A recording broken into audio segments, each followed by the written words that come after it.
I think what the show's going to evolve to is Jack is going to make it so I can see if someone's annotated a game or not. And I think maybe if they haven't or if they've done just a little work, I might skip those graduations. But as you can see today, we got everybody has at least one dojo point. Even Foster Dill here has got one going on here. So let's read about Exequio. The structure in the program thus far is invaluable. Reviewing my own games is akin to playing them again as both sides with a long, critical eye.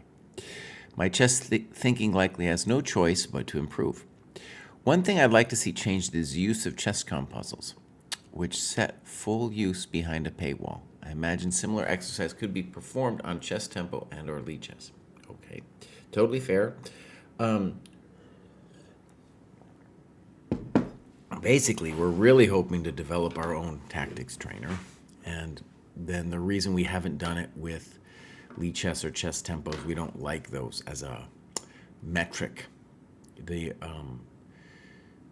Puzzle Rush Survival and the Puzzle Rush 5-minute and the Puzzle Rush Survival are both very good metrics of where you are tactically. All right, but let's go take a look. We're going to make our own metric, though. We're going to make it grand. All right, he just joined. He's played some games. He's improving. This is looking great. I don't know. Maybe he fell down, actually, because he's been using Lichess and might have fallen down a little bit. Has he got some clubs? He's in the Asian dojo. All right. Games. Ba-bam. And he just played this one very recently, so let's take a look. A little bit light on the annotations, but let's look at this. Also, when you play on Lichess, you can import your times. That's important for us. And let's now go game review, and I bet I'm going to have to get the windows. So let's go grab some windows. Ba-bam. Ba-bam. All right, so these are his notes that you can see. All right. Actually, fine so far. This has got to be a mistake. Yeah, what are we doing? Opening up the king, not developing pieces. Takes, probably a mistake. Helping black with bring the bishop out.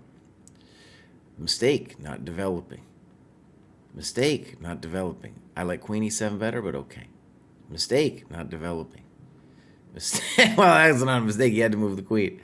All right. Queen f3. We're going to call this a dirty trick, but since you actually are threatening a4, we're going to say it's okay. f5. Don't like it. Why not? Because it's not developing. You need to bring your creatures out. This guy could be a good creature to bring out. Again, I want you to bring your pieces out. Good. Poor move. Horrendous. What are we doing?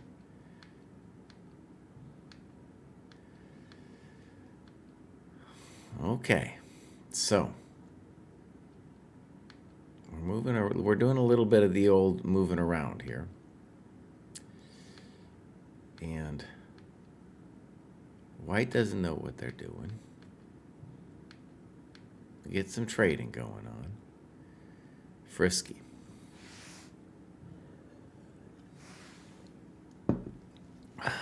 Well, let's just pause to say, this guy put the rook here to protect the pawn. And we needed to have done something in the last several moves to do something about it. Notice what you did is you traded off all your pieces that weren't this bishop. This bishop is your bad bishop. And all of a sudden, white isn't doing that bad here. This is not a great move. Let's see a snip. Big question here, though, would have been, could white have won a coconut with knight e5?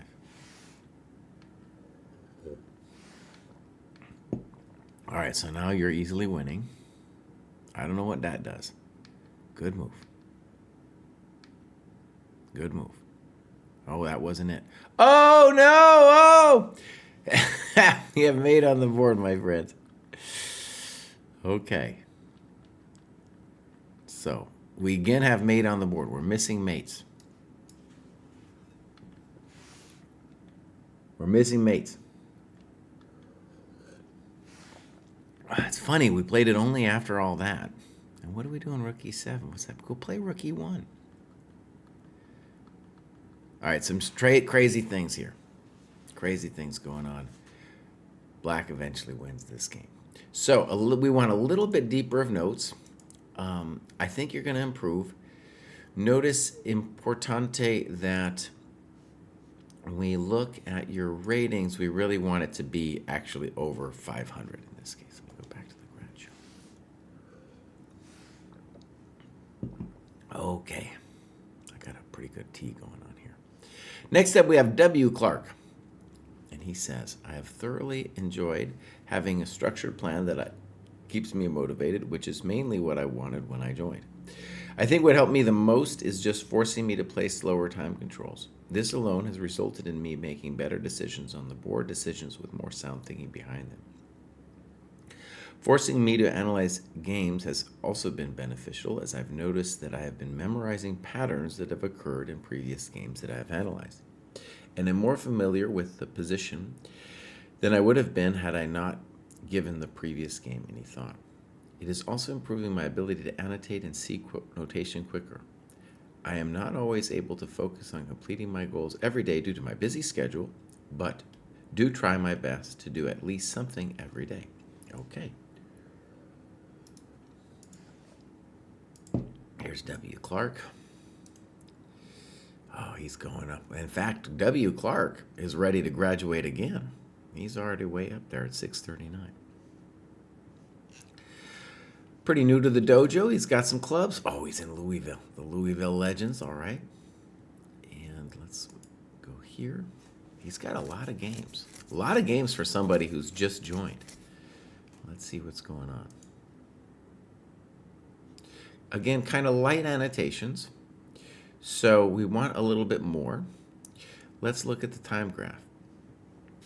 Now, one thing we'll say is that time usage, pretty good. A lot of times at this level, we'll see it, I'm sure, in this grad show, we'll see people who don't think at all at the lower levels. So this is an encouraging sign over here.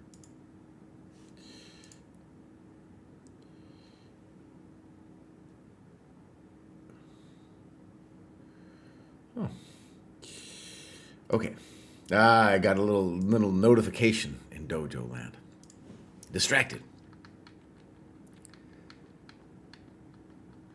So, reasonable play, good, a surprisingly strong play from both sides here.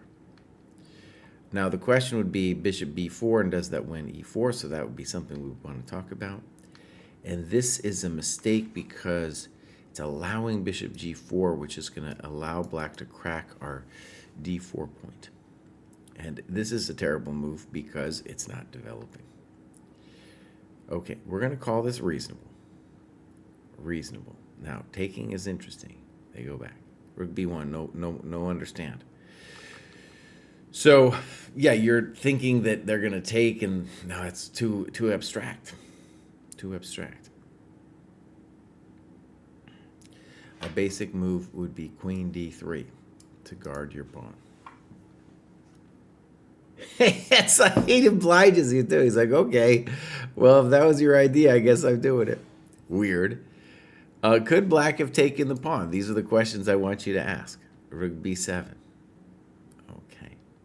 And this is now going to get a little hectic because knight a5, rook b4. There's the question of whether they can mess with you, especially via the move c5. I think you'd be okay still, but it's something we would want to ask. Okay. I don't understand that move. I don't understand why black isn't taking this pawn. Oh, Kraai, because the bishop's pinned. Sorry, it's a little early for me. That's a little early for me. But just take that thing on d5. What are we doing? Oh, yeah, this pawn is just hanging all over the place. And now this is terrible. Because what you're missing, what both players are missing, is you can just take this thing. This is not a mate, Mr. Tate. This is nice holding it.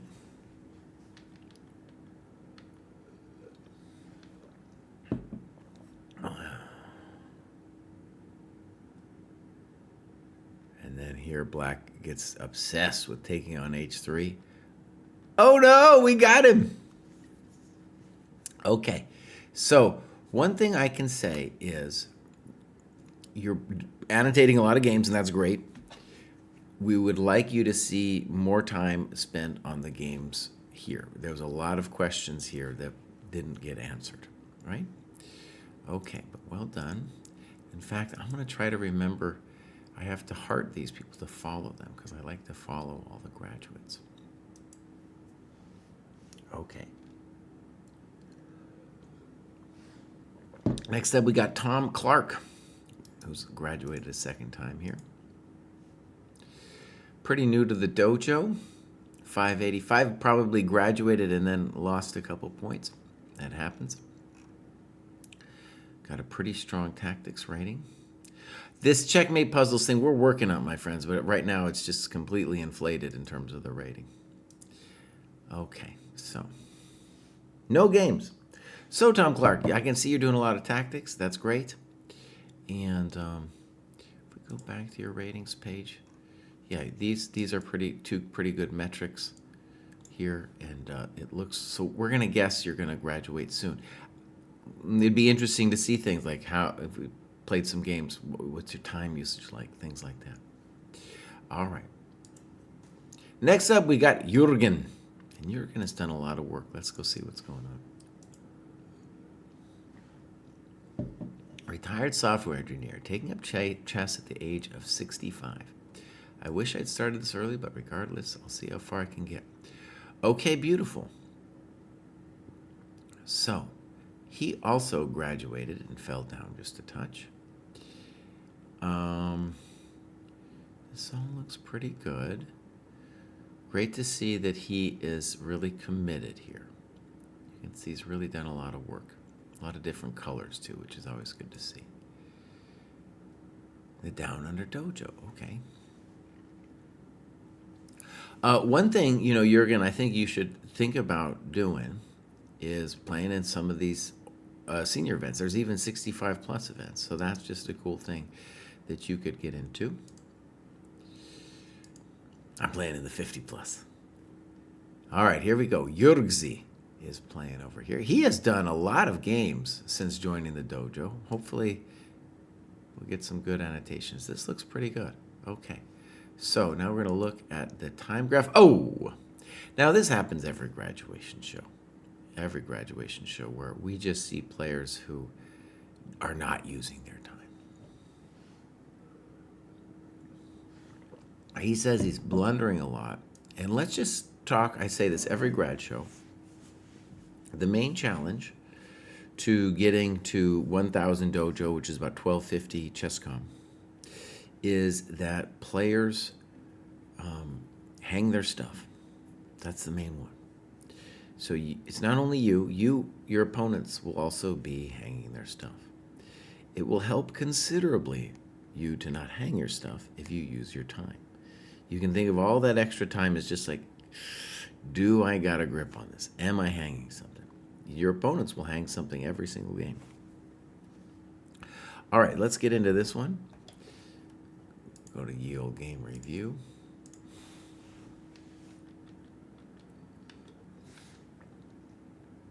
Okay. Good chess so far. And in general, we don't want to take this knight. Okay, but you are maintaining you're gaining a tempo essentially by doing this. Okay, so that's the first really poor move. Black has no need of putting their bishop over there. Their bishop's already out. Good move. Reasonable. And it's really weird that they didn't play ED. They should still play ED right now. Okay. B3. Don't like it. Why not? It's not a developing move. What do I want to see? Moves like Queen E2, Queen C2, anything. Queen A4. Develop your coconuts. Poor move. Not developing and putting the bishop on this line. Good move. Okay. Reasonable. Reasonable. Frisky. Okay. I think your move's fine. Rook Fe1 also looks pretty good. going to be a little hard for you to crack him, though, even though I like your position here. Poor move lets you do this. Great. Poor move. Oh, no. There we go. Okay. So you got a beautiful position. So you add another defender. I would say the rook coming over here makes a lot of sense to me. I don't know what that does. I like h4. I don't understand that move. h5. Maybe. Maybe. The key question on this h5 move would be, how do we feel about g5? Are you playing g4 afterwards?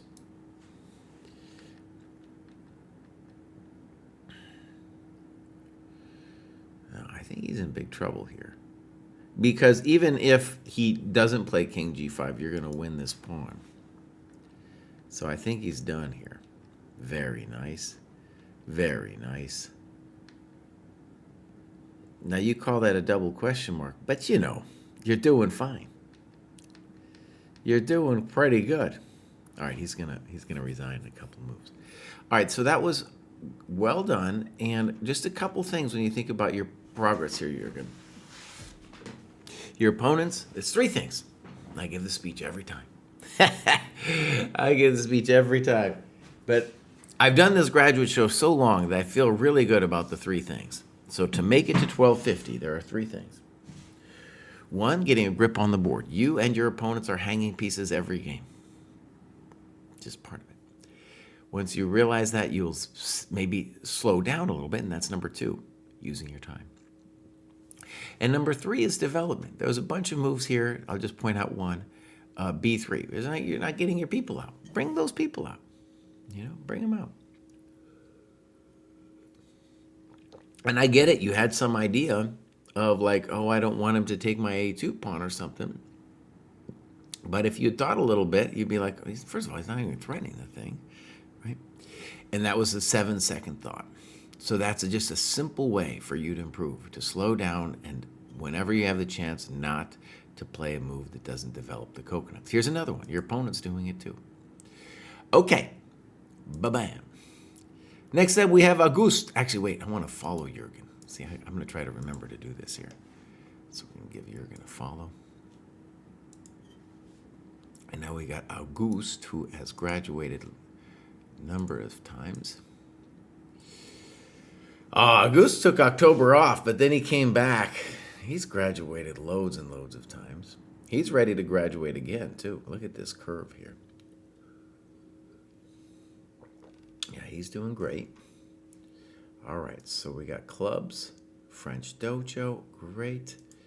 Games, my games, nothing. Well, Auguste, you know what you need to do. I can see, though, that you're doing a lot of work. You're doing a lot of the tactics, which is good. We just need you to be playing some games. You can see you only got 2 out of 40, and getting them done, getting them analyzed. All right, next up we got Foster Dill. Foster Dill, I don't know. He only had 1 point. He was the guy I was making fun of earlier. He just joined, though. He just hasn't done too much. That makes sense. So clubs, no clubs, games. Do we got some games? Nothing. So Foster Dill, totally acceptable for you to have just joined the dojo. You're ready to graduate again. And so I would say what you should do is, before hitting the graduation button, do a little bit of work and annotate some games, and then I'll take a look at it at the next graduation show or whenever you decide to graduate. Let's give Foster Dill a follow here. Okay, now we have Christian Poveda.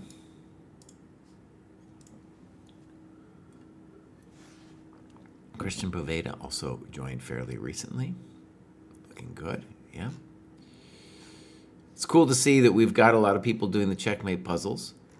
We got to fix it. We got to fix the ratings of it. He's on the adult improver. Tell us something about yourself, Christian. No games. So very typical. People join the dojo, don't have any games yet. That's part of it. Oh, I need a better shirt here, don't I? Okay. So give Christian a follow. And now we have GM Arsène Lupin. I feel like I should know the name Arsène Lupin. Okay, so 797, also graduated and then fell back a little bit. Has done a lot of tactics. Yeah, okay. GM, tell us about yourself. He's in Dojo Latino Americano. No games, and I don't know why I do this, but I'm going to go look up Arsène Lupin. I feel like that's a famous name that I should just know. It's a fictional gentleman thief and master of disguise. Created in 1905 by French writer Maurice Leblanc. Okay, there you go. There you go.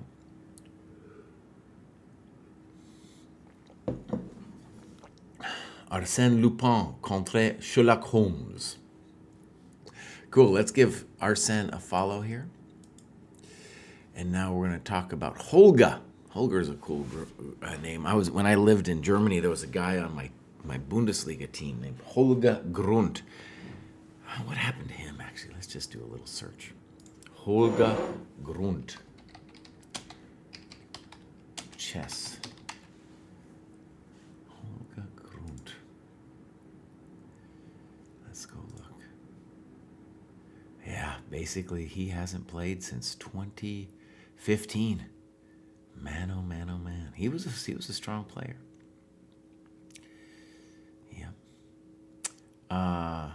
And he never even got an FM title? What?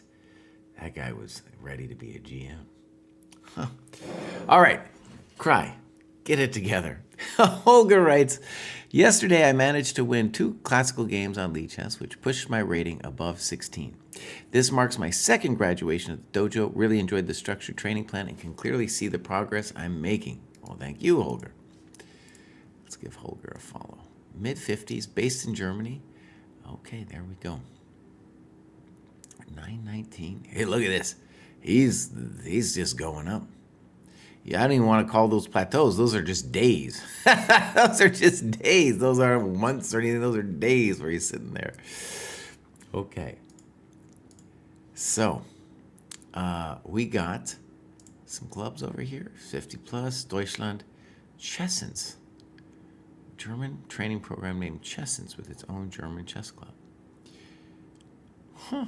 Okay, I didn't know about Chessens. All right, do we got some games, Holger? Oh, we got loads.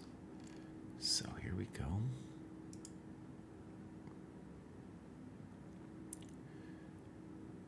Once again, not to think deeply enough about every move. Now, I just want to say something obvious. One of the things about going over your games, which the dojo's preaching, is so much about it is just noticing obvious things and just saying them or writing them. So if you just come up with something basic and be like, oh man, I'm not thinking. Now, it doesn't mean you're necessarily going to think longer next game, but it's going to put that pressure on you to go in the right direction. All right, here we go.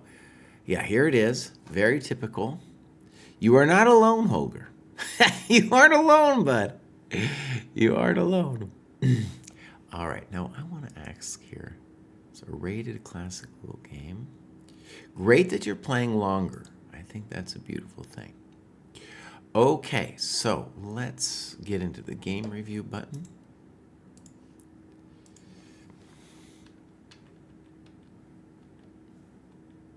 Totally poor by your opponent. Good move. H3, waste of time. Well said. So what's the right move? Either knight f3 or d4. Waste of time. We're going to call this a little poor because d4 just gives you more space. Gives your bishop on e2 more space. Okay. Okay. Okay. Poor. Right? And he says he's got up several tempi, which is true. Now, one cool rule of thumb is if you are up in time, you want to open the position. So even now, playing a move like d4 might not be bad. Your move isn't poor. Poor move, not developing. And I want you to play rook e1 here. And you talk about knight d5. Maybe, just put your rook here. Just talk to him. Just give him a little conversation. Yeah, I think if you can eliminate moves like h3 and a3, they're not hard to eliminate. Just get religious about tempi. b4, don't like it. What do I want? I want you to put your rook in. Weird, I don't like it. I want you to put your rook in, or your bishop. Weird, he's not developing. Knight e4, okay, it's a good square. I don't like it, he's not developing. Weird, put your bishop on b2. There you go. Now that's kind of frisky to me. I don't know what we're doing. Why can't we put a rook here? Also, we might want to play d4. We want to open this bad boy up here. All right, knight f6. Yeah. That's just weird. Forget whatever. Maybe you missed h3, but why would we be putting the queen there?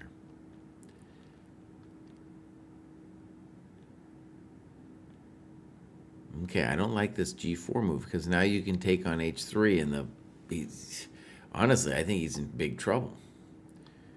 Oh my gosh, that scares me. So, okay, bishop e5. Black should be thinking about snip, king, and f3, and then you're in the dungeon, as they say. You're in the real dungeon. It's at least a good try, gf4. What? Wait, why are you playing queen e4? Just go here. You're in big trouble and everything. We got to take the bishop back. And then rook f4 is cool and everything. I don't know why he wouldn't just take on a1.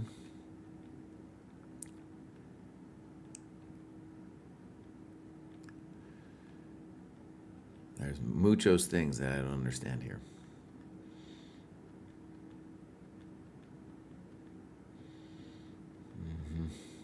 All right. So, Holger, a couple things here. First, you noted the time thing, and now I want to say you're aware of tempo because you write here, I have an advantage of 2 tempi right here. Right over here, right? And if you can be religious about taking your time and using using your tempi, you're going to do great because these people, they're hanging pieces. They're not developing them, right? And so that should be your path forward. Even if you don't improve in terms of skill, those are things that you can just, get so much better at. So a huge ramp of improvement for you. All right, let's give Holger a follow here. All right, so next up we have Kiri Tony. What does Kiri Tony have to say? All right, they're up to 921. Nice little curve. I've done some checkmate puzzles. Kraai, you got to go back to here. And hello, Christian PVDRS, PVDRZ. I don't know what a lot of these things mean. Kiri Tony, do you have some games for us? He's got a game. This was played recently. Very minimal notes. And you can see here we got a reasonable, very good time usage from your opponent. Now, what I'm going to do is I'm going to kind of skim this, but I'm basically going to decline to look at it because it's not really an annotation. You just have a couple thingamabobs, right? For example, you say, should have gone knight f3. This move isn't that bad, though. And here you should have gone knight f3. And this is what we want you to be aware of. Like, oh, these are the things that we want to be thinking about, right? Okay, well done. You just join the dojo. Just join the dojo. It's okay. You're not going to get everything right the first time. It's hard to annotate a game for the first time. All right, so we'll get out of there. We'll give Kiri Tony a follow. Next up, I got Adam Riley Parker, whose name I definitely recognize. Let me just check something here. I have something on the stove, and if I do not turn it off in time, I'm going to go straight to hell. All right, here's Adam Riley Parker. Ba-bam. And there he is, jumping way up there. Oh my gosh, these Lichess ratings are so outrageous. And he's in the wrong cohort. So Adam Riley Parker, but I don't know what you're doing, but you're in the wrong cohort. So we're gonna pick you up back when you're in the right one. All right, let's do one more, and I'm gonna do a little break after that to make sure I don't burn the house down. Austin Castle says, more thorough comments on my last graduation. Realized I could have just jumped up to the next cohort. Don't see why not. Have done a lot of untracked and on dojo specific work in the last 2 months, roughly double what my calendar shows. One thing I neglected to mention on my last graduation post, I have an opportunity to spend summer, early fall in Spain/Georgia with the intention of playing as many classical time control FIDE tournaments as possible. Anyone sees this and feels inclined, please reach out with the process of finding tournaments, logistics, etc. It would be very appreciated. I don't particularly care about my results. I want to build a large volume of games and, more importantly, comfortability in tournament settings. That's beautiful, Austin. Now, I just want to say, I think you mean Georgia, the country. I'm not sure. But in both of those countries, you have a huge, incredible, rich chess culture. I think in addition to it being beautiful chess, you'll just meet some amazing people. Can't recommend it enough. Just a beautiful thing. Kostya is playing a big tournament. I think he started today in Barcelona. Maybe I'll look that up a little bit later if I get a chance. What do I think about the Nimzovich-Larsen attack? Depends what we're talking about. If you're lower rated, I don't want you even knowing the names of the openings. I don't even want you knowing the names of the openings. But if you're a stronger player, it's fine. It's an interesting thing to do. All right, here we go, Austin. I'm going to take a break after this, as I said. Make sure my beans aren't overflowing. One time I cooked them and they got all dried up. All right, so he is a journeyman union plumber by trade, now in Vietnam, as a semi-itinerant folklorist and ephemeral logistics liaison. Okay. So he's doing a lot of good work. He mentioned that he's doing more than just this, so we'll bear that in mind. And it looks pretty good. It's weird that he doesn't have any classical games. Maybe that's what he could do with Spain and Georgia. Clubs. Oh, Charlotte, that's a good place too, man. I was just there. And we got Austin, my games. And this was from way back. Yeah, so we'll skip this one. I already followed him. Who are we back to? We're back to the Angry Man. We're going to go look at the Angry Man. And Christian, I don't know if you're there anymore. You asked me about Lichess ladders. I don't know anything about Lichess ladders. I don't know it.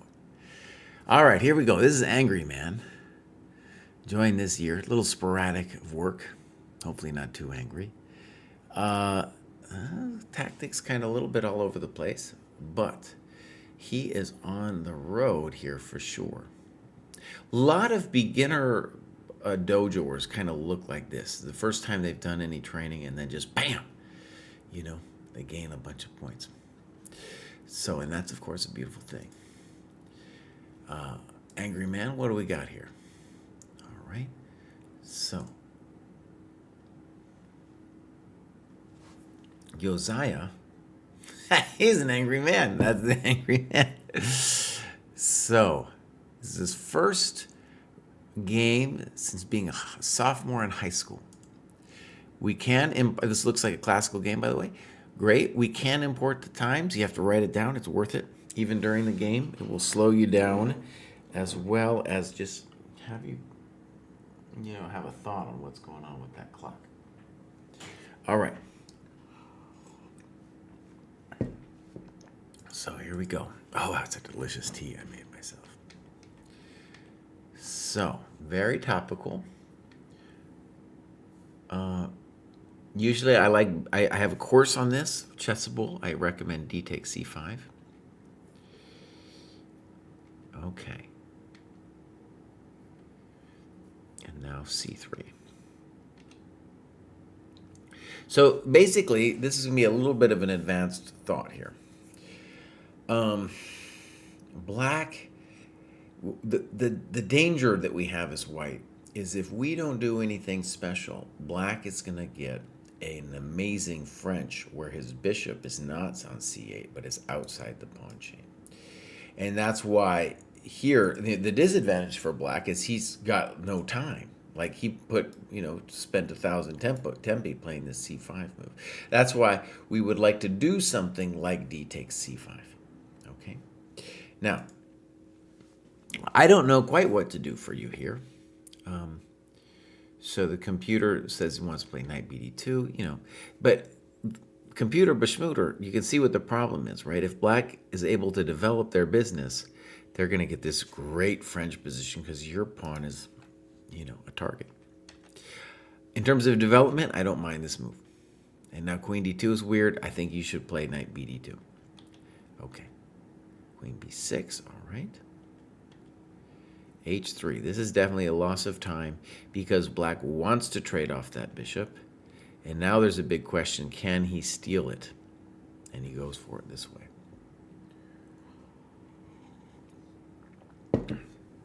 If I was black, I would definitely be interested in stealing it the other way, as I then have the option of getting rid of this bishop that's pinning me after.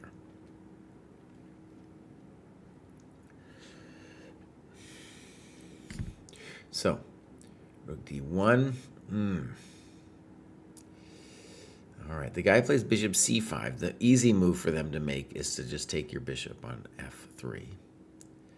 Bishop takes. Knight C3, good move. I think they should have maybe taken back with a knight. He's a pawn grabber. All right.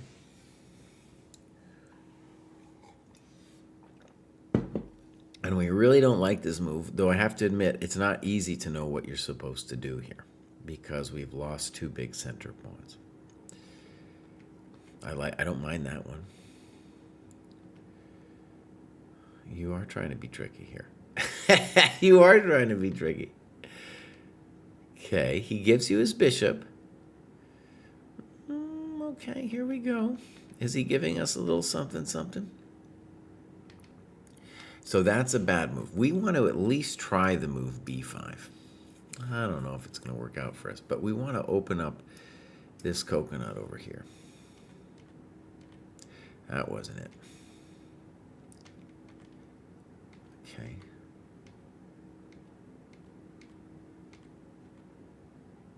Okay, so here we have a very typical rook endgame position.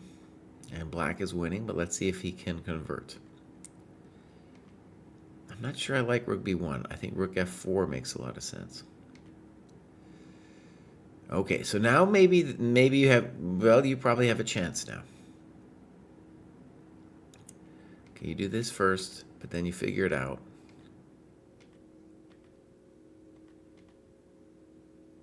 And now you are in the realm of drawing material. But, at a practical level, this is pretty spicy.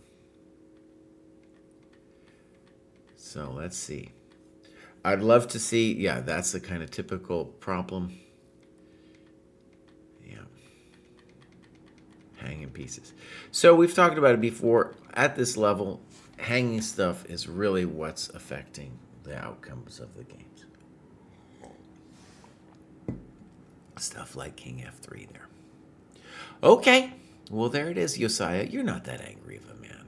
I don't feel the anger coming through. Good annotations though. Really cool that you've come back. Next up, we have C takes B4 5-1. C takes B4 5-1. Let's take a look. joined relatively reasonably, has a great Discord name, no real compensation, and has gone up. I don't know, gone up a couple points. It looks like a big one, but it's actually, as you can see, it's just a couple points. Okay, so his chess comp's a lot higher than his lead chess. Clubs, nothing. Games. We got people with games today. This played recently. Do we got times? We don't got times. Remember, my friends, you can bring in the times. It is possible. All right, let's go game review.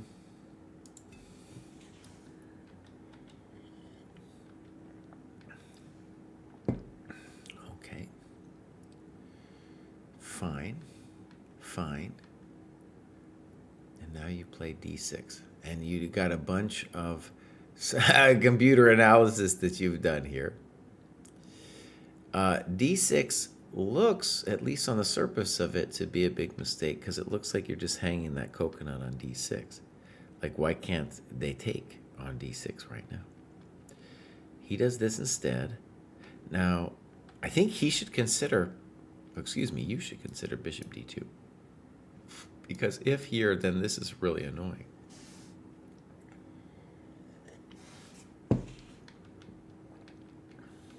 That looks like a free pawn now. Okay. And now black is just much better. Okay. Now what you've done is you've kind of turned on the computer at a bunch of points, and I don't know how much it's helping you. So, okay, they're going to drop stuff just as you drop stuff. That's what's going to decide the game, right? Rook b5. I'd love to see your times here because, look, right here you could again win another pawn by taking here and taking here. All of a sudden, the game is turned around.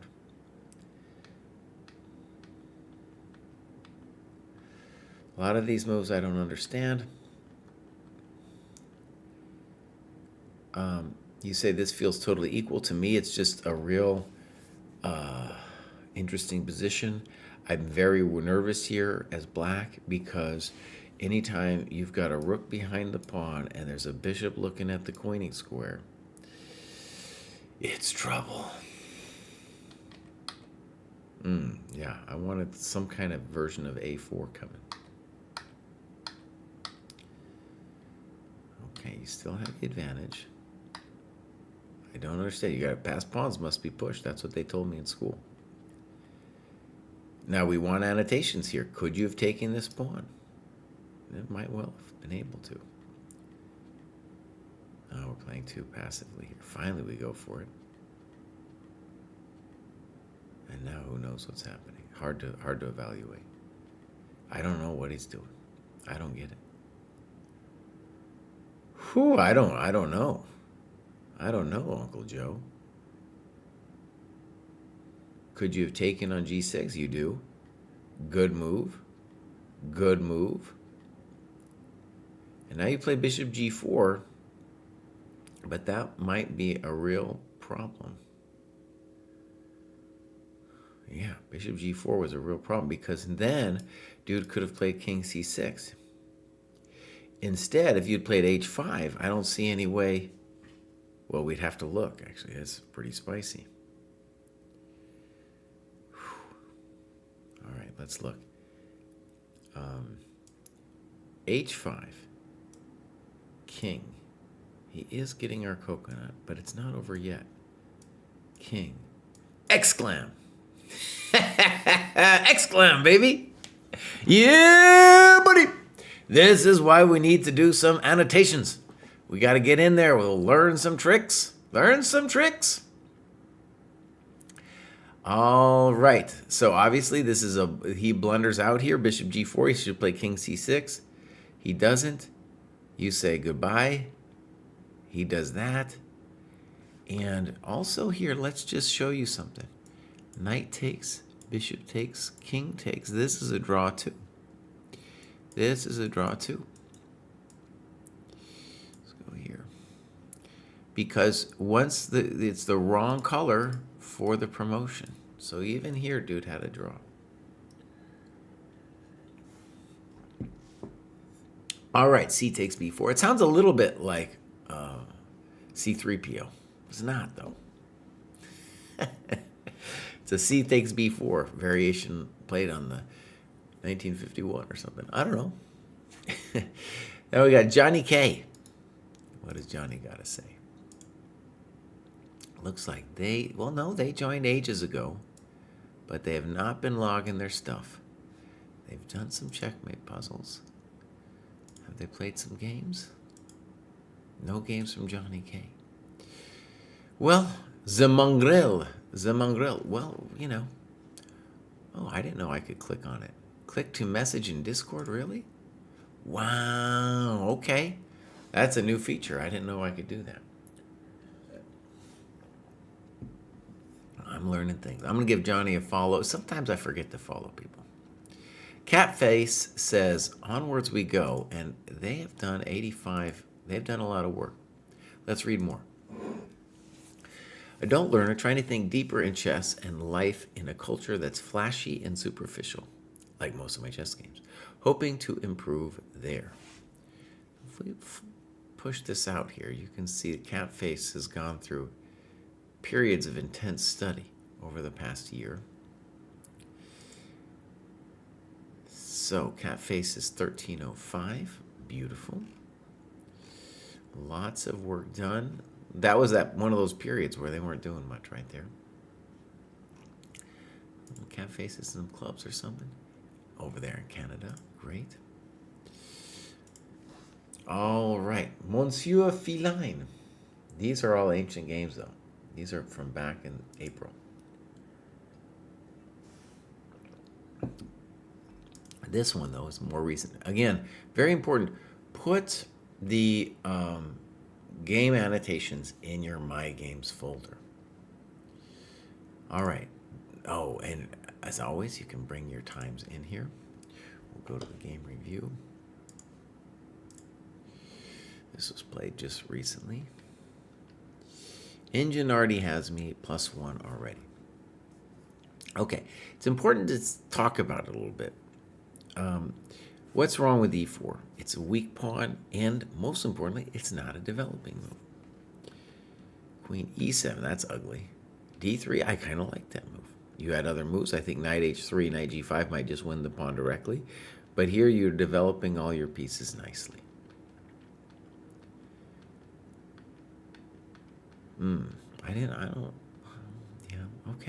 Okay. I can't argue with this because you're killing him. This is indeed a random patzer. You're taking all their things. Look at this too. Of course, black should take with the pawn, with the bishop. And in that bishops of opposite color endgame, they have a chance. They do have a chance in that endgame. But now their bishop's passive. I don't know. Oh, yeah, we have bishop h3. All right, so they are crispy critters. There goes the pawn. There it goes. Easy chess. Bang. All right. Well done, Catface. And we want to say, we want to see more of these recent games. And I think, it would help to go over the game before you do it with the engine. Because then we want a human narrative, why e4. We want you to see that it's wrong and to say why it's wrong. Right? J Ham, hello. All right, next up we have Council. And Council writes, although I use the platform, let me fix this, mostly for playing online matches with long time controls and recording my chess studies, I tend to be quite self-sufficient in finding my own materials and rarely follow the recommended tasks for my cohort. Given the randomness of my study times, self-employed with 4 kids, dang, difficult to engage in the tasks that require a partner to spar or review games. Would you please review one of my OTB matches from the cell? Okay, I can do that. Not timestamp, but my online games show that time management is not one of my problems. Main problem is my ambitions and expectations not matching my age and potential. Okay. So let's take a look at what Council's doing here. Let's give him a follow. It's over there in English Chess Federation.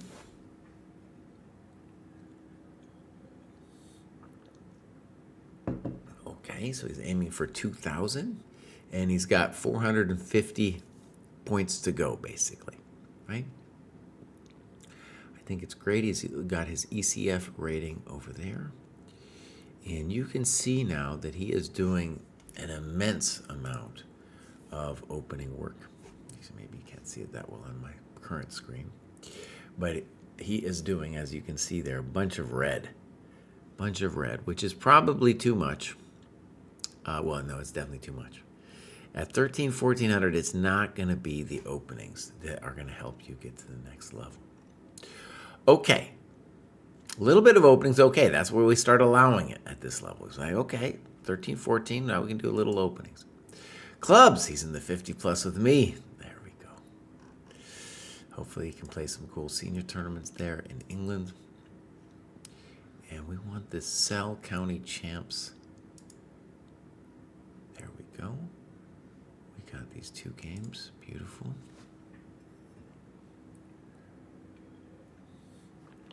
He doesn't have his times marked. I understand. And then we're going to go game review. All right, I don't know. Sometimes I need to learn something. So where is Cell County, England?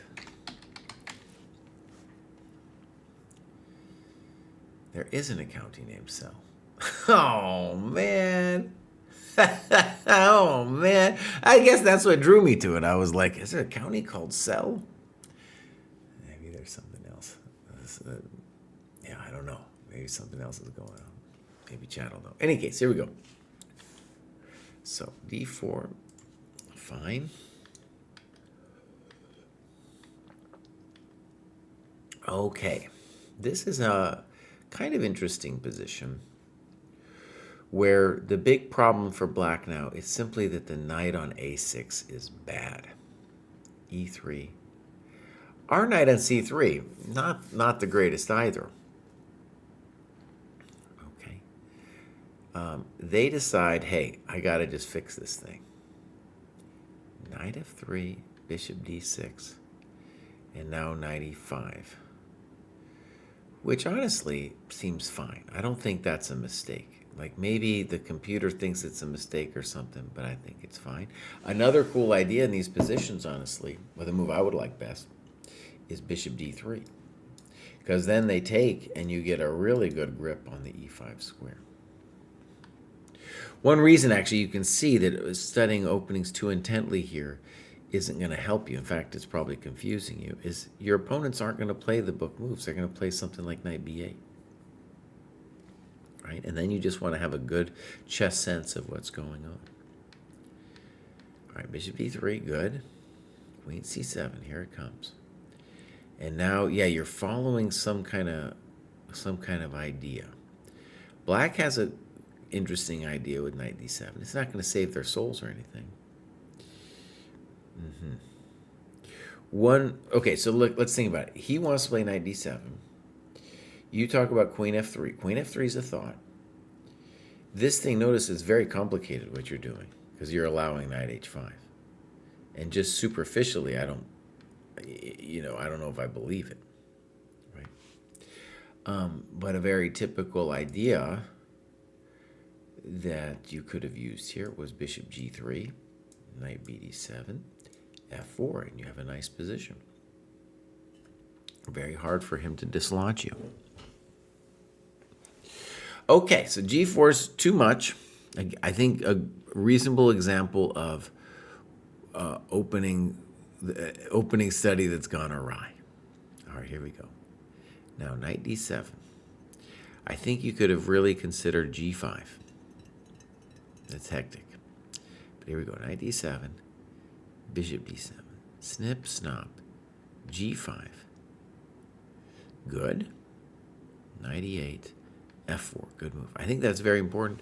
Otherwise, black is going to achieve e5. Okay.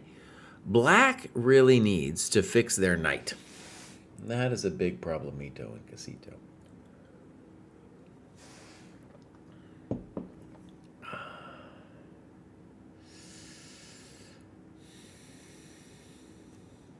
You have to fix your knight too. All right, here we go. c5, and you go for it. All right, you talk about queen f3 here. So basically, this is an all-in idea here. You're claiming that you're going to allow him to body slam your center, and you're going to be able to mate him in time. So here, yeah, it'd be really great to have the time controls here. So when black plays f5, you don't like it. You should probably tell us what you want. So I would imagine the key variation to be pop, pop, pop, pop. If I was black, I think this is the only thing I would be truly afraid of. But here we have queen e7. And if snip, then snap. And I think we're holding it together. We should maybe continue another move, bishop g6. That's kind of hot, you can see.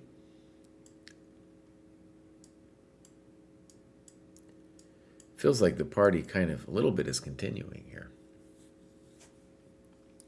Okay, so that's the kind of thing that you would want to look at before you commit to queen h6. The other thing that he could do that would be very boring is just play c4 immediately, and then your bishop isn't doing anything over there. All right, so here we go. f5. h4. You're all in. You're all in, my friend. Queen e7, h5, queen g7. You call that a double question mark. You should say what you want black to actually do, though, because if he plays queen e7, queen g7 is definitely what he's trying to do. You say hg, hg. And then you talk about dc5. Now, maybe dc5, but it's got to be said, it's not incredibly intuitive why that's the move.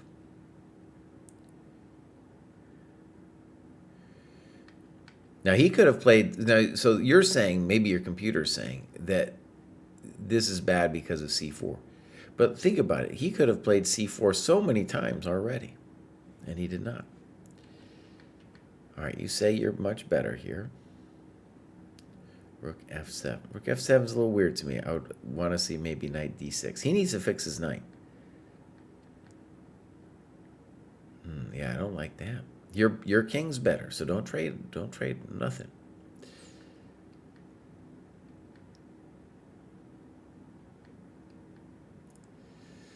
Good. Now he's doing fine now, I think. Oh my god. All right, so you want to go to e5. King f7. Knight d2. King e7. I don't understand this. Now, of course, if he was concerned about this, he could have played knight e4 and prevented you from coming to e5. I don't understand black's last moves. I see. This is what he wants.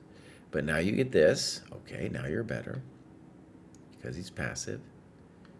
You stick it in. All right, bold. And you're claiming that your bishop is much better. Maybe you're winning this position. Maybe you are.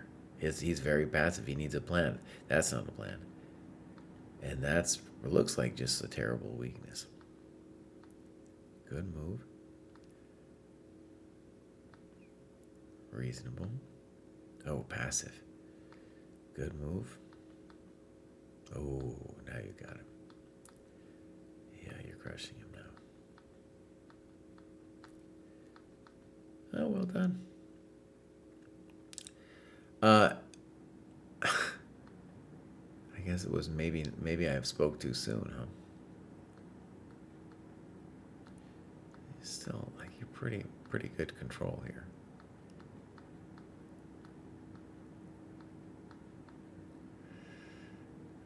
don't like bishop c4. The most natural move to look at would be c4. I think a5 makes sense.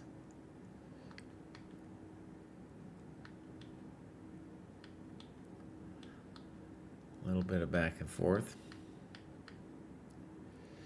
I guess I would want to look at rook takes b6. That was good. Now he's done.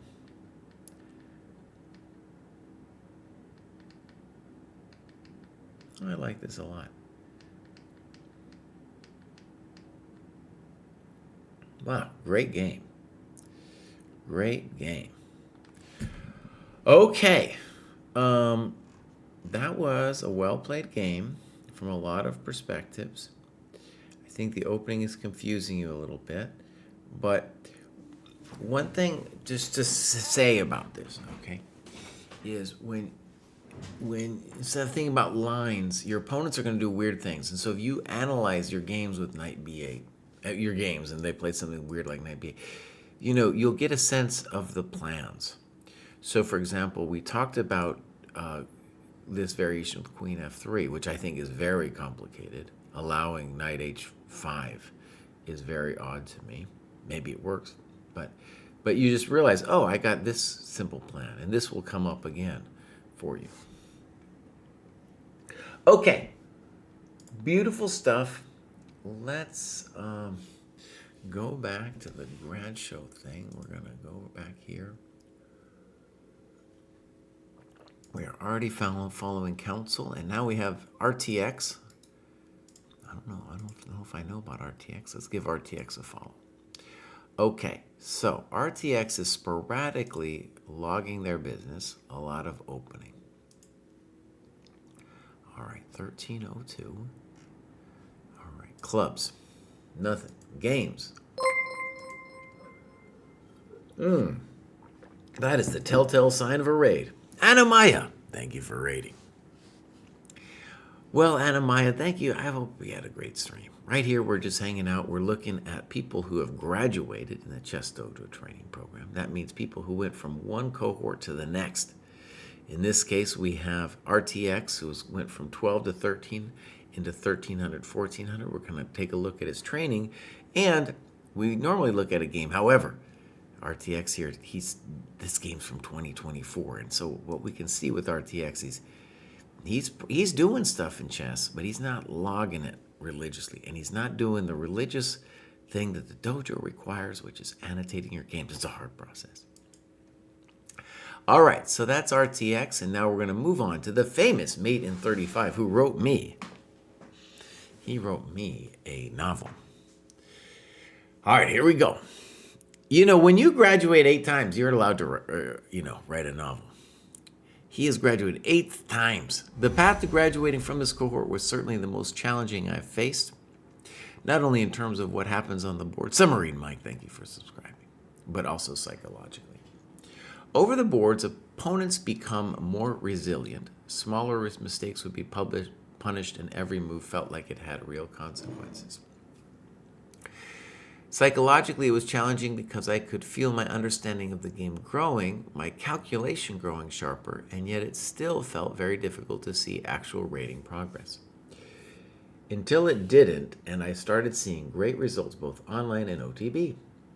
In terms of what I think worked and what didn't, I can wholeheartedly say that the cave strategy of studying chess but not playing very actively was a huge failure. To some extent, I avoided playing online because I feared losing rating. The kids call that ladder anxiety now. Even despite the amount of tactics I'd been doing, most of chess is about playing reasonable, improving moves, seeing threats, and exploring ideas.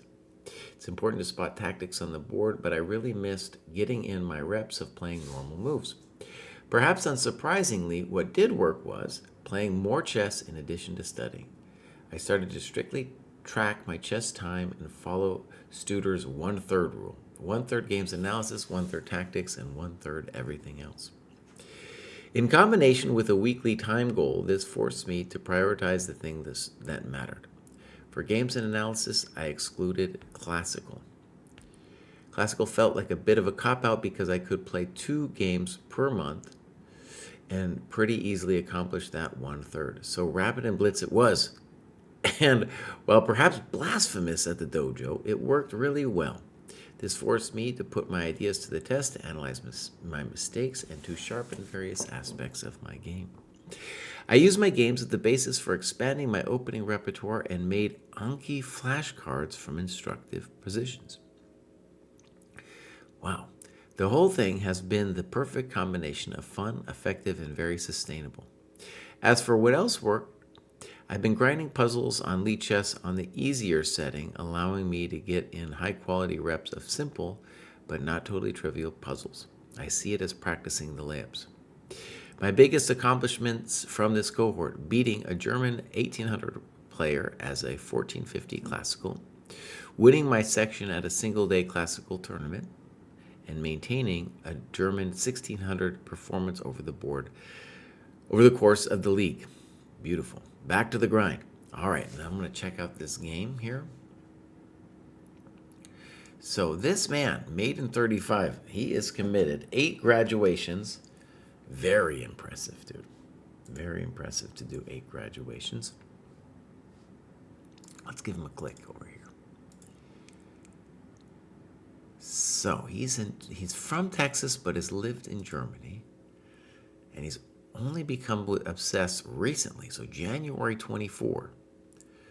Wow, and he has just been flying up.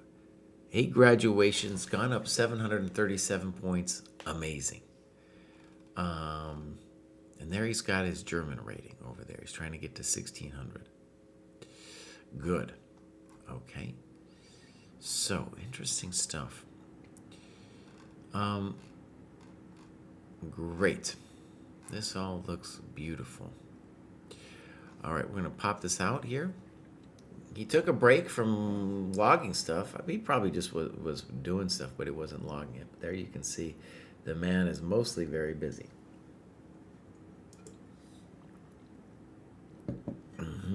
Okay, this guy's amazing. All right, we are now going to put this game in that he wants us to look at. Ba-bam. So first we'll take a look at the time graph. And I know exactly what happened here. The time graph, we're going to call it corrupted, but I can still interpret it.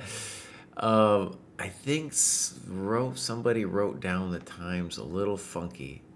And so, yeah, the time was marked as like 0 on the first move and then, differently on after that. So I think that's what happened, and that's why we don't have a time graph. But what you can see is that around move 20, both players stopped thinking. We'll see what that's about when we get there. And actually, Foos Chess is talking about these flashcards. And so I'm just going to Google for myself here. Anki flashcards. Is a free and open source flashcard program. Okay, cool.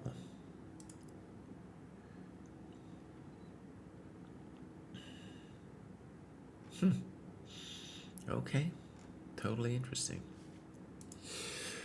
All right, let's get into it. Boom, let's go game review.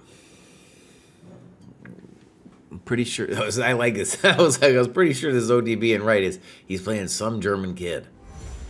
D4. One thing that's interesting, great move so far, that's interesting about Germany right now is, I would say they are at their strongest in the last 100 years, They have several players now who are, they used, back in the day they had Huber and stuff. Anyways, now they got a couple of strong players coming up. So that's interesting. Surprisingly, the U.S. is also at its strongest it's been in a very long time. It's got a lot of players in the over 2,700 club. Okay, so this is a very fun system. I love what Made in 35 is doing. I recommended this in my course. It's a very simple setup. We're going to castle and we're going to play h4. Okay, so h6. King b1 can't be bad. Personally, I think whenever they play h6, we should be looking to play h5, g5, and then pop them to open the position. Okay. But he wants to play it slow. And black adopts what we're going to call a hippo-like setup. Knight h3. So if, for example, black had played h5, then this knight h3 makes a lot of sense to go to g5. But now I don't know if it makes that much sense. Knight e7, g4. I don't like this d5 move. So in general, black should have tried to play a kind of chess where they're just waiting for white to move. This d5 move allows us to, well, do a variety of things.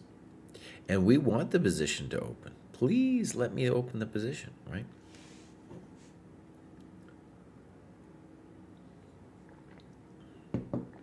Okay. So, what should we do? e5 certainly looks interesting.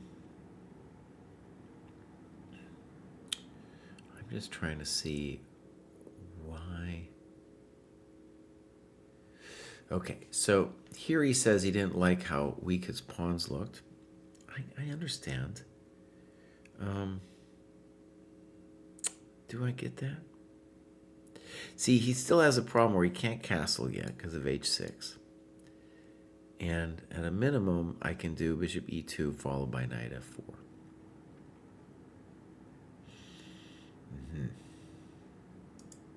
So let's just say we know that d5 is bad, but it's not that easy to know exactamundo what to do with it. One nice thing about ED actually is I don't know what your knight is doing here, but I know what it's doing if we take, because we'll eventually come into f4.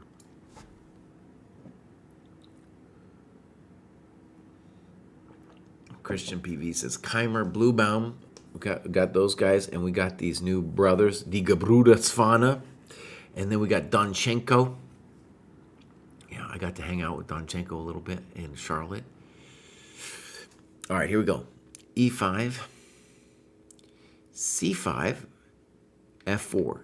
Now, so we got a French structure, and there's reasons to be scared out of our minds here because I don't know what the knight on h3 is doing. I think f5 is a long way away, this break. And black has a lot of juice on the queen side. I think this is a mistake. There's no need to be doing that already. In fact, I'm going to guess even c4 now might be the end of the line for us because this b4, it's going to roll. As the song says, them heads are going to roll. Still, I like black here. Knight e2. I don't like this. That was terrible. Okay. Bishop g2. I guess I kind of like knight f2 better. He takes. Oh. And you talk now about knight g5. And you thought here for 9 minutes. By the way, we're about to reach the point where both players stop thinking. So it'll be interesting to see what happened there.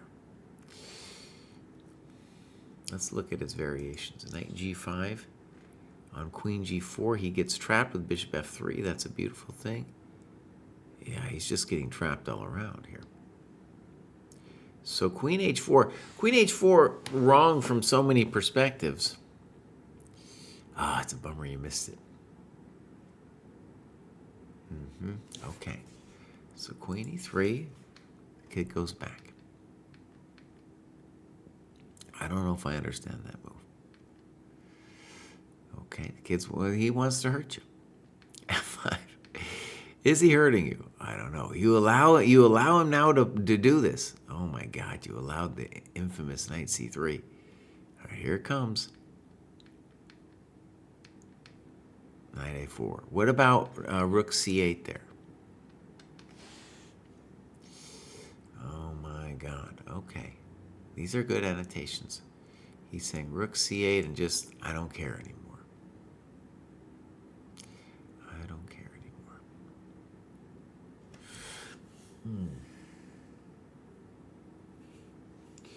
If we took. I don't know if we can do this. At the minimum, it's very frightening to me. For minimum. For minimum, it is very frightening. Also, I got to worry about, once I take that thing, I got to worry about yield d4. That's also scary. No, you got this as bishop saying. Oh, what a mess. Okay, it's a mess. Jess, it's a mess. Also, another move he should consider here is castles. Exclam. What a mess. I'd rather be black. I don't know what's going on. I have no idea, but I'd rather be black. All right, so he goes check. It looks superficial what he's doing. Good move. Can you play b4? You do. You say thank you very much. Now I think you're winning. A good move. Good move. One might wonder how this game was a draw. Well, one basic thing we're going to say is you definitely played it really fast. King g7, rook d3. All right, too fast. Now maybe you stopped notating, but let's just say this knight needs help. He's been angry at you for a long time. Bring him in. Bring that guy in. He controls this g2 square too.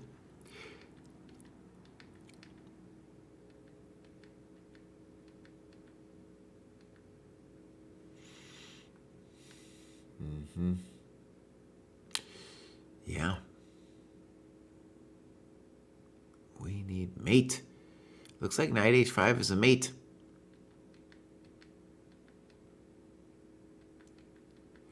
All right. You're, of course, still winning. This was the last point in the game where I wrote the time down. Now, you do have a 30-second increment, boss. So, you know, it shouldn't be a problem. That wasn't good. We didn't like to allow that.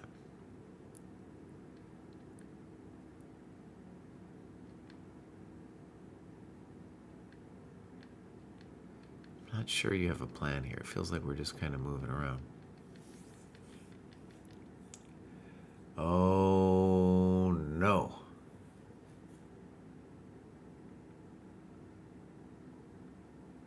So you talk about knight f5. So you played c4.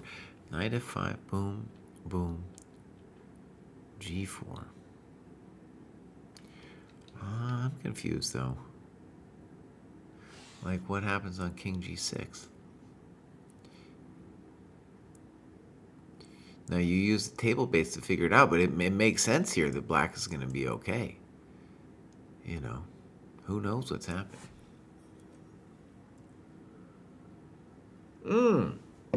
Beloved bookkeeper, cool to see you here. So c4, I don't know if that's a double exclam. You've already blown it. You've already blown it. And now we got to draw. Okay. So that was sad. Very interesting game. Yeah, and the kid played some impulsive moves. Definitely had, the kid had probably some good tactical skill, but played impulsive moves like d5, and then bouncing his knight around a4, c5. He didn't know what was going on. Took on d4. Yeah. So, good annotation. We'll mark that as reviewed, and we'll go back to the grad show. Tell me how I just found out you're playing in the Charm City tournament. How did you just find out? How did you just find out, beloved? There's going to be a rapid tournament on the 21st, so 11 days. I'm going to be playing that bad boy. Represso says, I've recently received my ECF and FIDE IDs. I'll start working on my OTB rating next year. Okay. So this is Represso. Represso has also graduated tons of times. He's in Warwick University in the UK. He's either studying, sleeping, or playing chess. Look at this. Ba-bam! He began in the midsummer, has been very active here. Got an amazing Puzzle Rush survival score. They post the people who are signed up on Facebook. Honestly, that's, I think, how I found out about the tournament. I was kind of reminded of it in any case. And I don't know why I'm doing this, but I'm looking up Warwick, England. I'm probably pronouncing it wrong, too. They get really mad, when you don't pronounce it right. I feel like, in general, English, it's outside of Birmingham. I think I might have looked already once. So there it is, right outside of Birmingham. Birmingham. All right, there it is. Look at that. Okay, I got to go back to England someday. Here's Represso.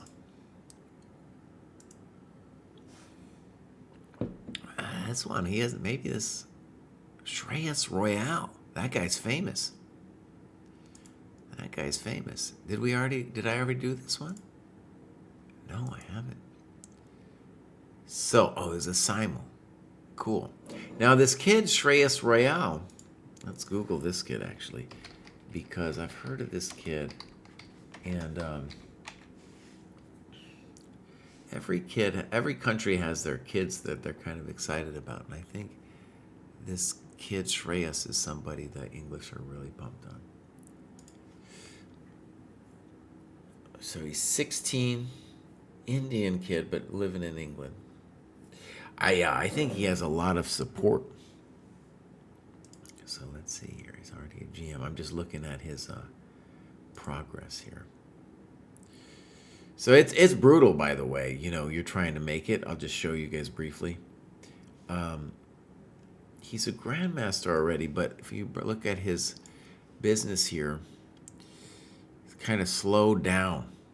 It's so brutal, And really, to like crack the elite, you gotta be more like,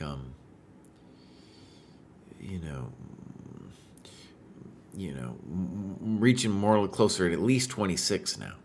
So he has this moments of stagnation here. He can still make it, of course. I'm just saying, he's got so many competitors. There's so many Indian kids, bruv. Oh, man. Oh, there's so many Indian kids. All right, here we go. We're going to check out this simul game. So far, so good. Okay. Okay. Boom. All right. Well said. Can't be that bad. F3. Tame move. Yeah, and when you're playing a simul, you don't want to be playing crazy chess. You just want to keep it on the down low. You know what I mean? I wouldn't want to play no scotch if I was playing a simul. All right, bishop d7. h4. I don't know. You need a plan, of course. And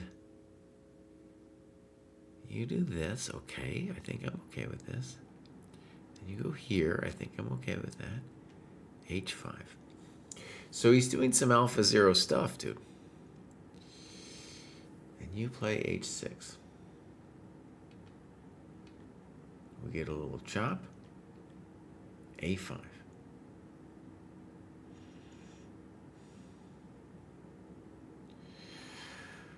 Yeah. So knight bc5. Yeah, that's a hard move to play in a simul. Okay, queen c3. Knight c6. All right, he fixes his knight. Now king h8. Good. All right, I like the way the kid's playing. Yeah, just that's you're playing a simul. You just play the simple building moves. Wait for your opponent to blow it. Queen e7, and now he plays a weird-looking move, rook g1. Yeah, queen d2 or something. I don't understand. Wait, what? I just want to admit I don't know what his idea is. Yeah, maybe something like queen h4. That would be the spice, the full Spice Girls there. All right, a4. A3. He was kind of waiting for you there. Now he gets the little dark square grip around your pawn. Well, that was his idea. He's ready. That's what he wanted to do. He wanted to go in. He wanted to go downtown. Okay. Rook F4. You talk about Queen H4. Makes sense. He misses G5. He doesn't see. He doesn't want. He just wants to keep it nice and safe. I know all about it. I've done the simuls in my time. You know, just keep it nice and safe, Mr. Splafe. Rook D4. Oh no. Oh, he got us. And now we're toast. My concentration drops after 2 hours of play and calculation is poor. Well, that's really cool, man. That's really cool, Represso. I mean, you got a chance to play this kid. And he was like, I want to say like 2 years ago or so, they were really pumping him up. They were like, he's going to be the next one, blah, blah, blah. He played some good chess against you, I felt. Like he's just holding the position, building moves, you know. Obviously going to miss some stuff, you know. As when you're playing a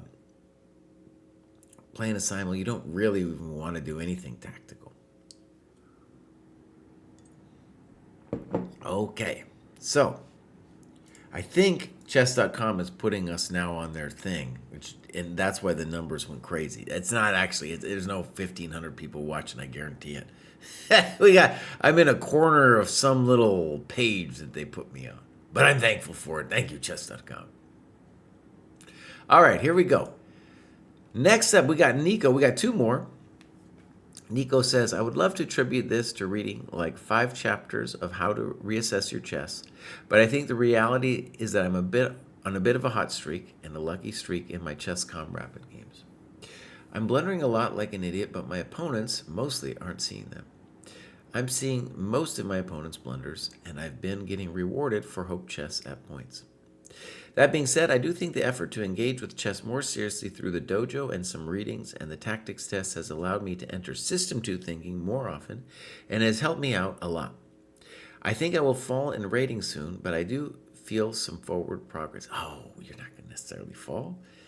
I've played a few classical games, but honestly, my time usage in them is so comically bad that 1, I'm too embarrassed to show them, and 2, they have been almost useless. Now, let me just say, I have been teaching chess since the last millennium, and I've had so many students come to me and say, oh, we shouldn't even look at this game. There's nothing going on here. This is dumb. And I've yet to actually encounter the game that was actually dumb. I haven't seen it yet. There are no lessons in any of them except, hey, I need to take way more time in critical positions. Okay, so let's go check out Nico here. Sweet Blue says I'm on the Chess TV. All right. So, I'm going to guess Nico is not analyzing or noting down what they're doing. An American based in Estonia. I think that's amazingly interesting. I would love to go play chess in Estonia. They say that, you know, if you're a single dude, if you're like looking for the ratio of women to men being just like extraordinary, I think it's Estonia, dude.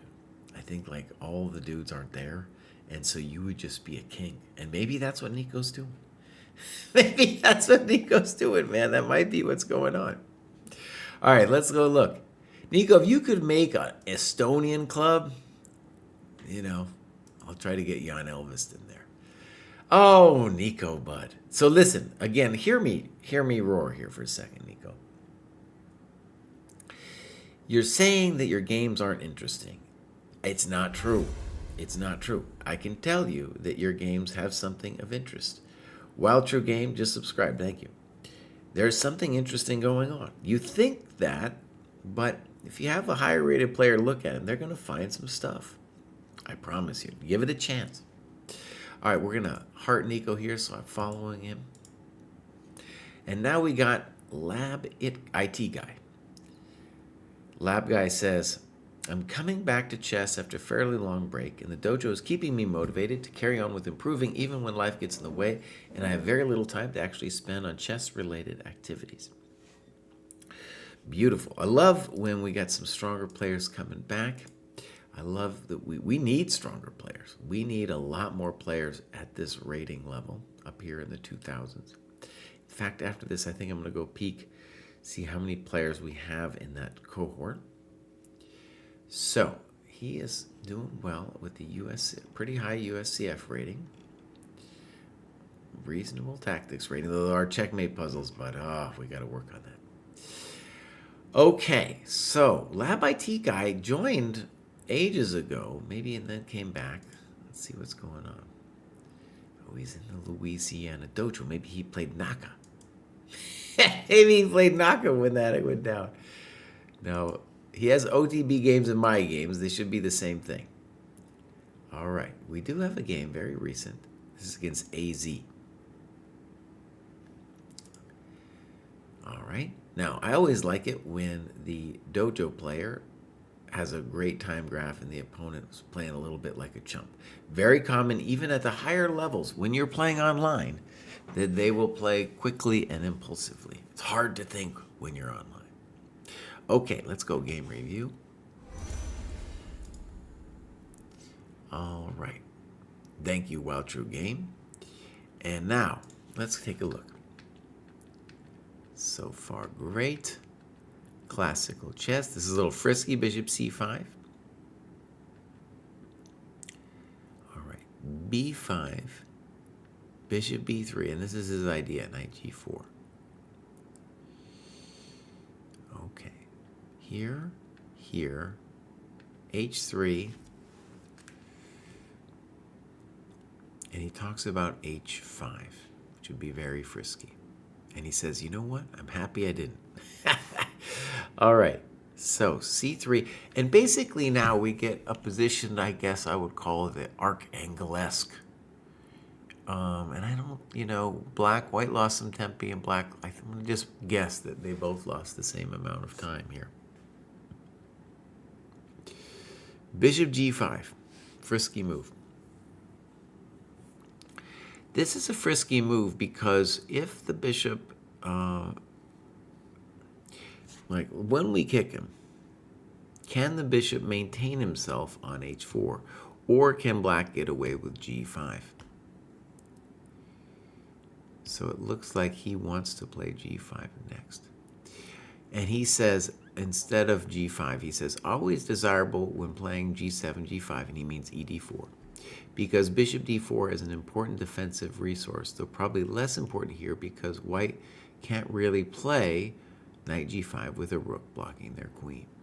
So let me just stress, GMs only play bishop g5 in exceptional situations.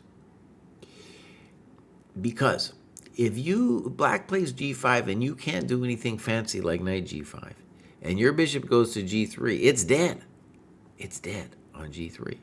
And black can even think about doing knight h5 stuff. So the only real concern is, could he whack you? And I'm kind of with you. I don't think he can whack you. All right, so ed4, cd4, and now g5. And I'm just going to say I don't get it, but he does, because here he's playing g4. All right, so it's a very spicy tomato now. It's a very spicy tomato. Because the bishop now in g3 is... So in the other position, if we had played g5, the bishop would just be dead hitting this pawn. And now it's got a little bit more scope, especially scope now also here. Oh my gosh. Snip, snap. Whew, it's hot. And now he plays bishop h4. And Lab IT Guy talks about bishop d5. This is a very hard position for me to judge. Okay.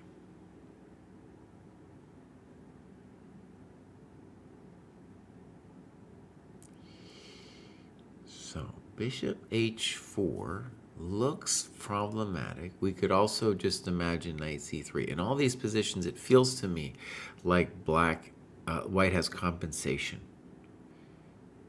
So he tries this, snip, snop, knight d4, and now rook e1, we're going to call a big mistake. And he's saying rook e3 is better. E1, and this is a true exclam move. If that's true, then that's true. Wow, this is exciting. Queen d7.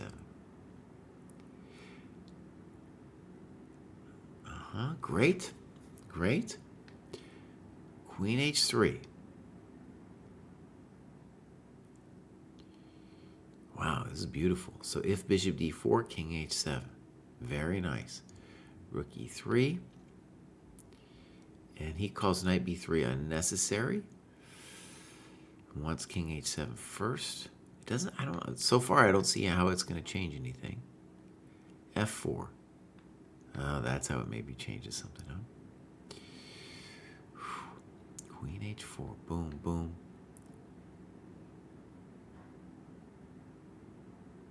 What do you want him else to do, though, besides f5, right? g4. Yeah, queen g3. All right, so what we want to put a question mark over here before, and let me just see if I can understand it. Very tight position.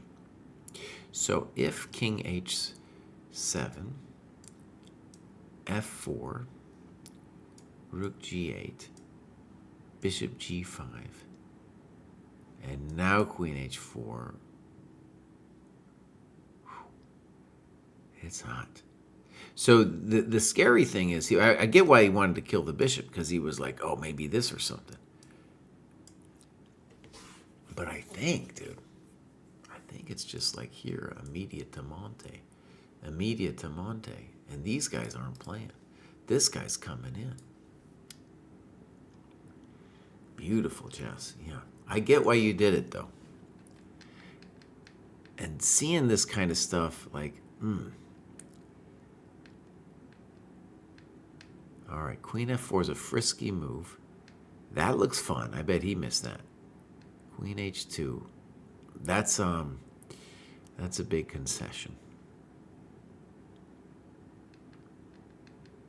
You got to say thank you there, because that's a nice pawn. c5, I like that move. Check to the miserable king. I'm not sure about rook d1. I think I like that move.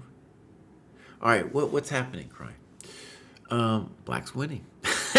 Black's winning. That's what's happening. Rook h8 we don't want to do. That's a nice miss. Rook e8. Thank you very much.